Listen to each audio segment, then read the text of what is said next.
Hi guys, welcome back to the channel. Today we are driving on the Maypen to Mandeville leg of Highway 2000. Now it was announced recently that Trans-Jamaica Highway and NROC came to an agreement and you will start and travelers on the road will now have to start paying toll as of August 17th. Now, no further details were given as to what arrangement is now in place between NROC and Trans-Jamaica.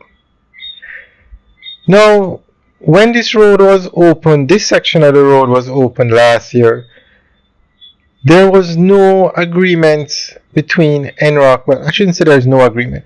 NROC and Trans-Jamaica could not agree on a few things. The first one was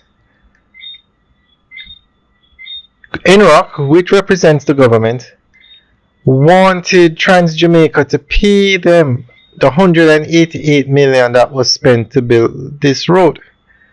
The government built this road. Trans-Jamaica Highway did not spend 1 cent to build this section of the road, I should say, from Maypen to Mandeville. Now, we have to ask the question, why are we going to start paying toll on this road if the government of Jamaica built it and Trans-Jamaica Highway did not buy it from them? We need to know what the arrangement is between Trans-Jamaica and NROC, because as I said, the motorists are now going to have to start paying toll, but the government of Jamaica built the road, not Trans-Jamaica. Now, this road goes from Kingston to Mandeville now. It's going to go from Kingston to Montego Bay and Kingston to Negril. All toll roads.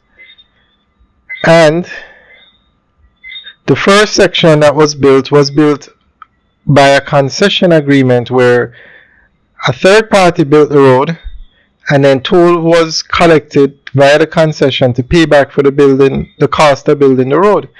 But the Maypen to Mandeville leg of the highway was not built like that. The government of Jamaica spent $188 million US to build the road. So guys, let us know what you think. Leave your comments in the section below. But as of August 17th, motorists will have to start paying toll. They haven't announced the toll rates yet, but we can have an idea because there is a set rate per kilometer a roadway, and this road is 21 kilometers. So we have an idea. It can be worked out. But as soon as they officially announce the rates, we will let you know. Alright guys, thanks for taking a tour with us today. Leave your comments in the section below. Alright guys, have a good day.